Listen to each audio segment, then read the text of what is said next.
cash in transit heists in South Africa, and that have become the stuff that movies are made of. Criminals have become more brazen over the years, attacking vans in broad daylight, shooting at police vans and choppers, and putting the lives of bystanders at risk. Now, while the amount of money stolen in these robberies has decreased over the years, the billions that have been lost have long-lasting economic implications. Joining me now to speak about this is forensic investigator at Bizz Traces, Calvin Rafadi. Thank you, as always, for joining us, Calvin. And you and I are going to speak specifically about the vulnerability of the vehicles or the vans that carry the millions on a daily basis across the country. Maybe give us a sense of why some vans are more vulnerable than others when it comes to the CIT robberies that we've seen. Good day, Rafadi, and good day to your viewers. Yes, indeed. We've seen most of the cash in transit whereby this particular criminals, there are certain buckies, or let's say capsters, that they target, especially the ones that deliver money locally, not those strong ones, the white ones that normally SBV they use. So what happens is because of the weight of that particular vehicle or the capstar itself, this particular criminals, what they do, they ram into those vans from behind, then they can actually jackknife it and then flip it over so that it can roll. Or they come in the front and then they will ram the front wheel so that it can easily lose control. So once they easily lose control, because they're carrying a heavy safe at the back, so it's easy for them to roll. Whereas we've seen in the old days when this cash in transit became popular, the guys will put the spikes on the road. Now, with the spikes, what used to happen is that the tire will burst and then the buggies will roll. But now, because those tires have now been improved, whereby you've got your run-flat tires, so they've opted now to ram this particular vehicle with another vehicle, especially the old vehicles that are not fiberglass, like your old Mercedes, the old BMWs. We've seen a lot in those crime scenes.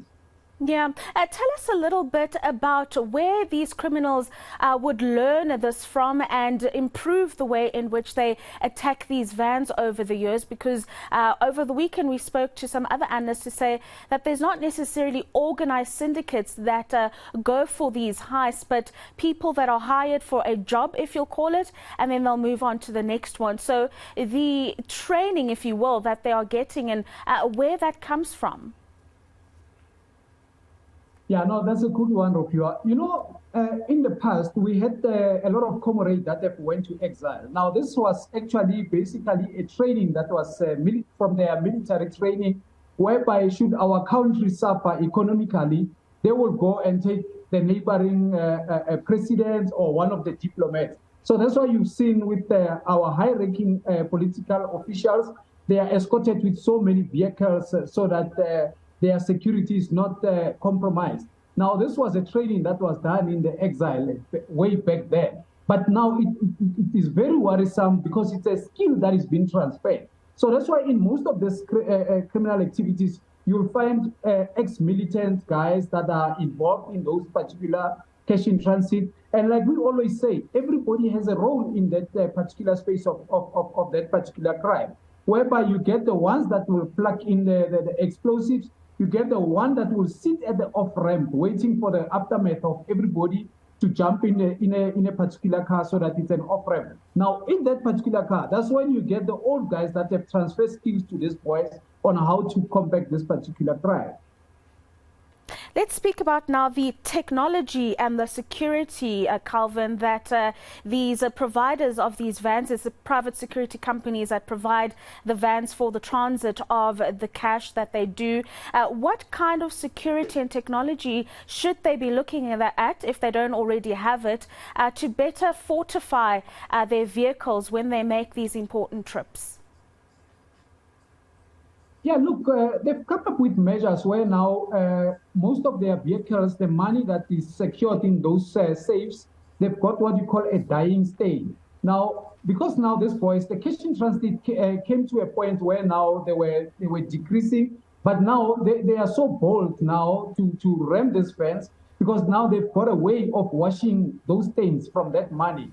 Now, what I'm saying is because of that, we urge our security companies now to come to a point where now they will use drones.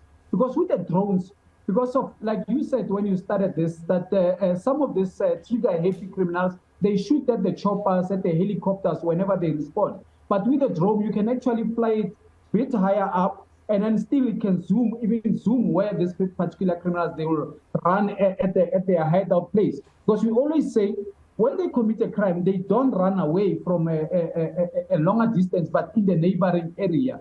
So with the drones, it will work wonders. And besides, even those who are trigger happy with the AK-47, they won't be able to shoot at the drone. So we kindly say to our security companies, let's opt for these drones, because we realize that some of these bakkies, because of the number of cash they deliver, they don't have escorts. So they become vulnerable. And also what we have alluded that they've got people that watch this money stain. Now we have to opt for another measure and other technologies.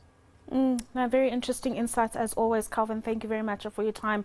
That is forensic investigator at Bizz Traces, Calvin Rafadi, speaking about the vulnerability of the security vehicles or the vans that are seen transporting the cash across the country. You've seen how criminals have become very brazen over the last few weeks, doing it in broad daylight and putting the lives of those driving the vehicles, but also bystanders and police officers at grave risk.